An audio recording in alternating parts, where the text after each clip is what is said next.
Welcome back to Military Lens. While much of the world still believes peace talks may be opening a path toward ending the conflict, behind closed doors, a far more dangerous power game appears to be unfolding. Senior officials from the United States and Iran have reportedly been meeting quietly in a neutral country. Yet the conditions said to be coming from Tehran have already left many observers stunned. These are not just routine negotiating demands.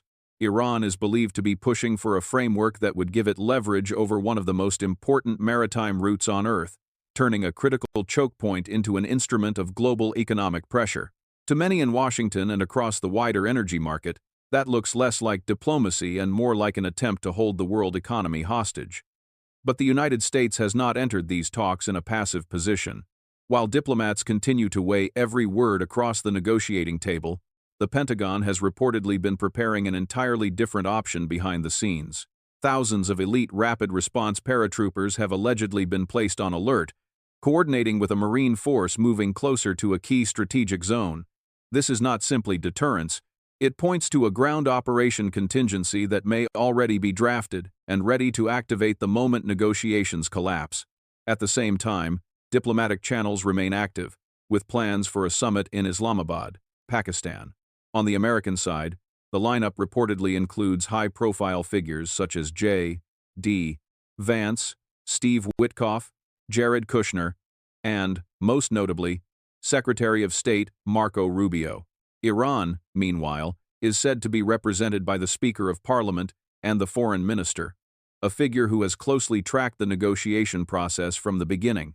One especially intriguing detail is the appearance of an individual once linked to Iran's national security apparatus, whose current role remains unclear. After a series of assassinations that shook the political landscape, the position and influence of this figure may have shifted, making the entire equation even harder to read. All of this raises a larger question. Why has this moment become the moment when talks can no longer be avoided? Is Washington now under pressure to de-escalate? Or is it Iran that has been pushed into a corner and forced to bargain? When both sides are speaking the language of peace while quietly preparing for war, this no longer looks like ordinary diplomacy. It looks like a life-and-death contest of will on the geopolitical chessboard. Ladies and gentlemen, at a time when tensions continue to rise even as dialogue remains open, the latest remarks from President Donald Trump immediately triggered a new wave of speculation. Asked about the progress of the talks, he responded with striking confidence. Because they are going to make a deal. They are going to make a deal. Yesterday they did something really remarkable. They gave us a gift. And when the president arrived today, it was a very big gift. It was worth an enormous amount. I'm not going to say what it was, but it was a very important reward, and they gave it to us, just as promised. That tells me one thing. We're working with the right people. When he was asked whether that gift had anything to do with the nuclear issue, Trump flatly rejected that idea. No, not nuclear, he said. It has to do with oil and gas, and it was a very good gesture. That shows we are dealing with the right counterpart, because when it comes to leadership, you never really know for sure.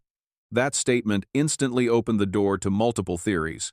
One scenario now being discussed is the possibility that Iran may have quietly eased its pressure over the Strait of Hormuz, one of the most strategically important shipping lanes in the world. This narrow passage directly affects the flow of global energy, and any shift there carries enormous strategic meaning. The hard data seems to give some weight to that interpretation. Before the conflict intensified, more than 100 vessels a day were passing through the strait.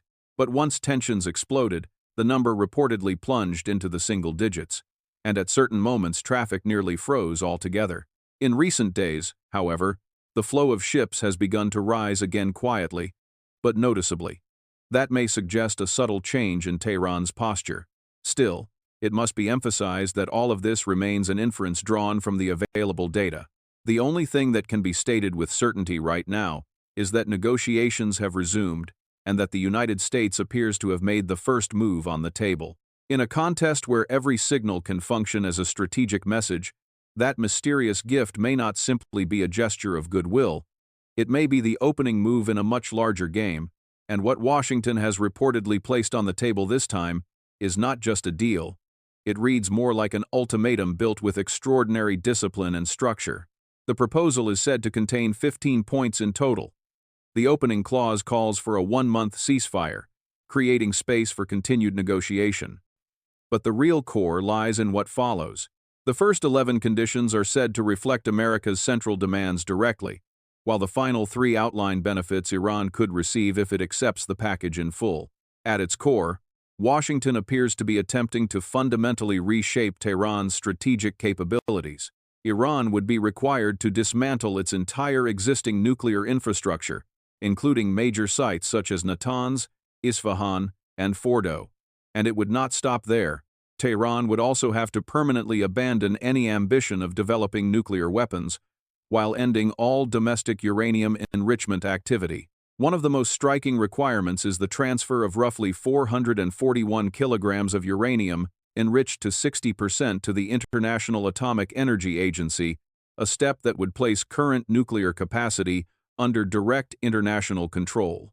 At the same time, the IAEA would be granted full, unrestricted access to monitor activity inside Iran.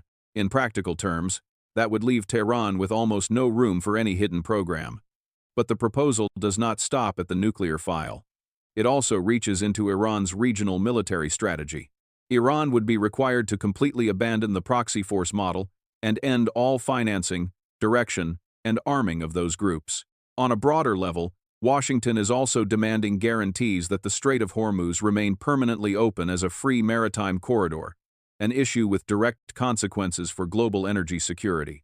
Iran's missile program would likewise come under strict control, from range to quantity, with any future deployment limited to defensive purposes. In return, Iran would not walk away empty-handed. International sanctions would reportedly be lifted in full, opening the door to economic recovery. The United States would also support the development of a civilian nuclear program, especially electricity generation at Bushehr. Even more significantly, the snapback mechanism which allows sanctions to be reimposed automatically would reportedly be removed, greatly reducing long-term pressure on Tehran.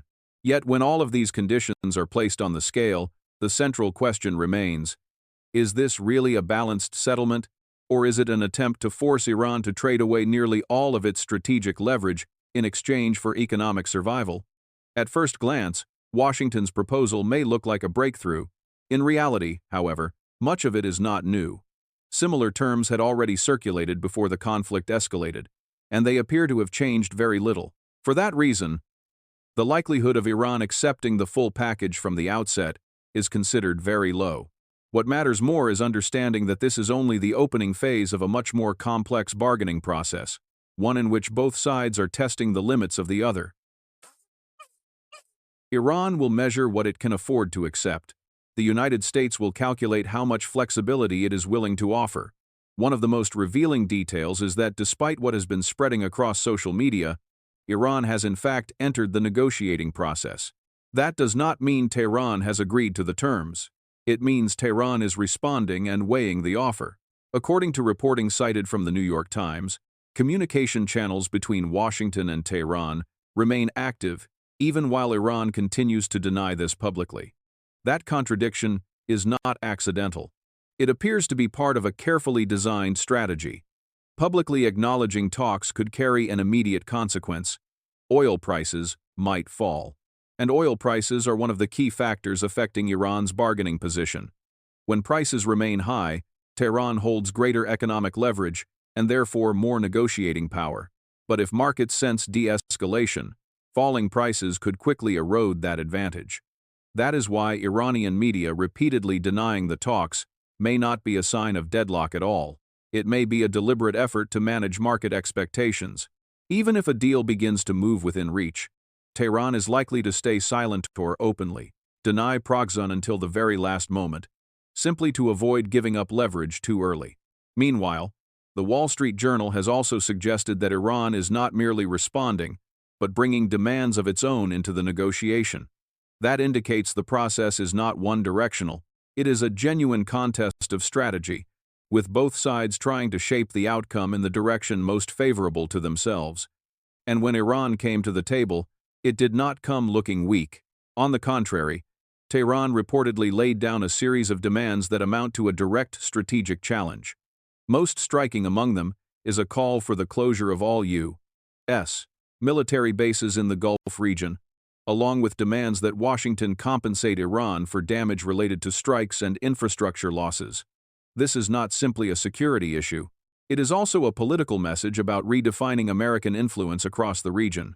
Yet the most controversial demand may concern the Strait of Hormuz itself. Iran reportedly wants to establish a new legal framework that would allow it to impose fees on vessels passing through the strait, drawing comparisons to how Egypt administers the Suez Canal or how Panama manages the Panama Canal. But that analogy breaks down quickly under scrutiny. Those canals are man-made waterways, built, maintained, and controlled by the states that own them. The Strait of Hormuz is entirely different. It is an international maritime route, and no single state has the right to impose unilateral rules over it. That distinction alone makes Iran's proposal extremely unlikely to be accepted by Washington. And from that point, a more dangerous scenario begins to come into view. If Tehran refuses to back down, the United States could shift from negotiation to military action, including the option of deploying ground forces to guarantee freedom of navigation. Iran has also presented broader strategic demands. Guarantees that the war will not continue, that Israeli strikes must end, and that sanctions be fully lifted, something the United States could, in theory, accept, but only if Tehran meets the conditions on the other side of the table. Crucially, however, Iran has reportedly remained firm on one point above all others: its missile program. Tehran does not appear willing to accept restrictions on range or numbers, suggesting it is not prepared to surrender what it sees as its core deterrent capability. Taken together, the current picture suggests that both sides entered these talks convinced they still hold the advantage. There is no clear sign of genuine concession. Instead, both appear to be pushing maximal demands. That makes the negotiation deeply unpredictable, and it leaves the question of who truly holds the upper hand unanswered for now, because this game has only just begun. And perhaps the biggest question at this stage is not the substance of the negotiations, but the timing itself. Why did Washington choose to sit down with Iran now, when only weeks ago military escalation was still openly on the table? Under growing pressure from the press, President Donald Trump gave what may be the clearest answer so far. That is because they are talking to us, he said, and they are talking reasonably. And remember, all of this starts with one thing: they cannot have nuclear weapons. If you ask me for the 10 most important issues, number 1, number 2, and number 3 would all be the same: they cannot have nuclear weapons, and they will not have them. We are talking about that. I do not want to get ahead of things, but they have agreed that they will never have nuclear weapons. Those remarks make Washington's top priority unmistakable: full control over the nuclear risk posed by Iran. Yet the more complicated issue is that Tehran has spent decades insisting it is not pursuing nuclear weapons. The problem has always been the gap between statement and action. Iran's real-world behavior has not always aligned clearly with its public assurances, or even with the international agreements it has joined. That is why the true issue is not promises. It is verification. A strict, transparent, and continuous monitoring system is essential if the United States wants to ensure Iran actually complies. Without such a mechanism, any agreement risks becoming little more than theater. At the same time, Iran's willingness to return to negotiations raises questions of its own. It cannot be ruled out that this is not a genuine sign of strategic restraint, but rather the result of concrete pressure building on the battlefield. One important theory is that Iran's missile stockpile may be shrinking after a prolonged period of tension, forcing Tehran to adjust its strategy from confrontation to bargaining. If that theory is correct, then the current negotiations are not necessarily a sign of peace. They may simply represent a tactical pause, a breathing space in which both sides are trying to rebalance before the next phase of confrontation begins. New reporting appears to shed light on that possibility. According to claims cited from the Daily Mail, Iran's missile inventory may have dropped to roughly 1,000 units after sustained use in regional operations over a long period of time. That is still a significant number. But in the context of a prolonged conflict, it could signal a clear downward trend. Even so, Iran retains another major advantage: drones. The Shahed unmanned aircraft fleet is estimated by some to number close to 100,000 units. Unlike ballistic missiles, which require more complex technology and longer production cycles, These UAVs can be produced more quickly and more cheaply. That allows Iran to preserve a sustained strike capability even under financial and industrial strain. The problem, however, is that ballistic missiles remain Tehran's most important strategic deterrent, and it is precisely there that signs of decline may be starting to show. The number of launch waves has reportedly decreased over time, and that may be one of the most important indicators. Attacks directed toward targets such as the UAE once came with far greater intensity, but later became noticeably less frequent. That trend is difficult to explain if missile reserves remain as abundant as before. From here, another theory emerges. Iran may not be running out completely. Instead, it may be conserving missiles deliberately. Rather than unleashing massive salvos, Tehran may be shifting toward a strategy of maintaining steady but lower intensity pressure over time, enough to keep affecting psychology, politics, and the global economy without exhausting its most valuable assets. That interpretation became even more intriguing after a recent incident. Following an Israeli strike on an Iranian gas field, Tehran did not respond directly against Israel. Instead, it reportedly targeted a gas field in Qatar. At first glance, the choice seemed strange, but a deeper look suggests Iran may have used missile types it rarely deploys, while also increasing the number launched in that specific attack. That could have been a message.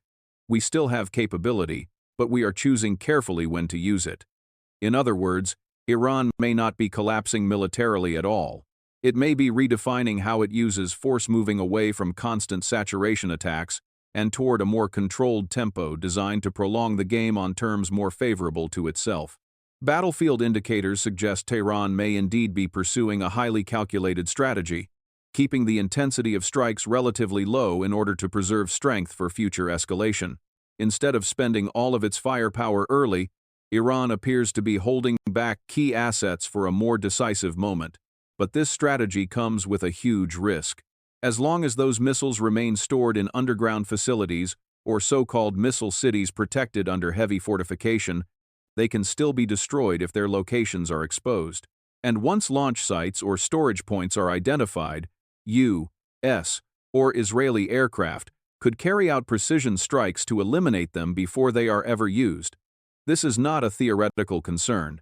From the very beginning of the conflict, a number of attacks have already focused on critical Iranian military infrastructure, while America's air power advantage across the region has created a clear edge in locating and targeting high-value assets. That turns Iran's holdback strategy into a double-edged sword. The longer those missiles remain unused, the greater the risk that they may be lost on the ground before they ever enter the fight. At the same time, a notable gap appears to be emerging between official rhetoric and real capability. Iranian state media continues to broadcast hardline messages, at times in strongly escalatory language. In recent days alone, officials and state television voices have publicly threatened the possibility of a large-scale offensive against the UAE and Bahrain. "Tell the people," they said, "that when it comes to coastal operations, Iran's armed forces are fully ready. If the United States makes any mistake in the region, we will seize the coastal zones of Bahrain and the UAE. We will reshape the situation in a way that makes the enemy regret it." Statements like these project a posture of uncompromising strength, but they also raise serious questions about feasibility if real military capacity is being worn down over time.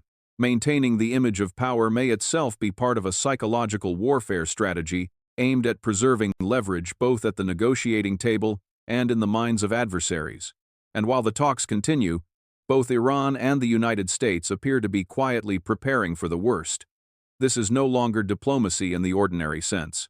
It is a two-track confrontation in which both sides negotiate while simultaneously preparing to escalate if necessary. From the American side, recent military movements suggest that contingency planning is not theoretical. The Pentagon is reportedly preparing to deploy roughly 3,000 troops from the 82nd Airborne Division, one of the most elite rapid response forces in the U.S. military. With the ability to move 1,000 personnel into the area within 18 hours or the full force within 72. This makes it an ideal instrument for fast entry operations aimed at securing key strategic objectives. At the same time, Around 2,500 Marines are said to be moving from Japan aboard the USS Tripoli toward the Middle East. The combination of airborne and amphibious capabilities creates a flexible intervention structure with the capacity to support ground operations if required. One potential target that has been discussed is Karg Island, the center of Iranian oil exports and one of the key financial arteries tied to the Revolutionary Guard. If the United States could seize or neutralize that position, it would not only inflict severe economic damage, it could also force Iran to reopen the Strait of Hormuz and restore the flow of global energy. In another major development, the New York Times reported that Saudi Crown Prince Mohammed bin Salman has urged President Donald Trump to continue military pressure, even though Saudi Arabia itself has also been exposed to attack. For Riyadh, this is not just a conflict. It is a rare opportunity to reshape the regional balance of power in a more favorable direction. The long-standing rivalry between Iran and Saudi Arabia becomes even more direct when attacks begin hitting infrastructure and oil facilities tied to the kingdom. That means the danger of regional spillover is no longer a distant hypothetical. It is a scenario that could become reality at almost any moment. And amid all of these military and diplomatic developments, one short but heavily loaded statement from President Donald Trump may have revealed an even deeper layer of the conflict. When asked about the role of Middle Eastern allies, he said, "He is a warrior, and yes, he is fighting with us. Saudi Arabia is tremendous. The UAE is tremendous. And I have to say Qatar has also been very impressive." That was more than praise. It suggested that a broader alignment may be taking shape, one in which Gulf states are moving alongside Washington in a much larger front, and that opens the door to another dimension that receives far too little attention, but may prove decisive: religion and sectarian identity. Iran stands at the center of Shiite political power, while Saudi Arabia, the UAE, and Bahrain belong to the Sunni bloc. This is not merely a theological distinction, it is one of the deepest foundations of regional rivalry, one that has shaped the struggle for influence across the Middle East for decades. According to Professor Michael Clark, of the roughly 2 billion Muslims worldwide, only around 10 to 15% belong to the Shia branch. Yet a significant concentration of that population is located in the Middle East, the very region now sitting at the center of this confrontation. History has shown repeatedly that the Shia-Sunni divide does not remain confined to doctrine. It can erupt into violent conflict. In the current environment, Iran is widely viewed as the leading power of the Shia axis, while Saudi Arabia stands as the principal force in the Sunni camp. These two poles are now competing across every front: political, military, economic, and ideological. What makes this especially dangerous is that once the present war ends, if it ends at all, this sectarian dimension may become the main axis around which the region is reordered. When alliances are driven not only by interests, but also by religious identity, the risk of prolonged and uncontrollable conflict rises sharply. And this is where we will pause for now. Leave your thoughts below and join us in the discussion.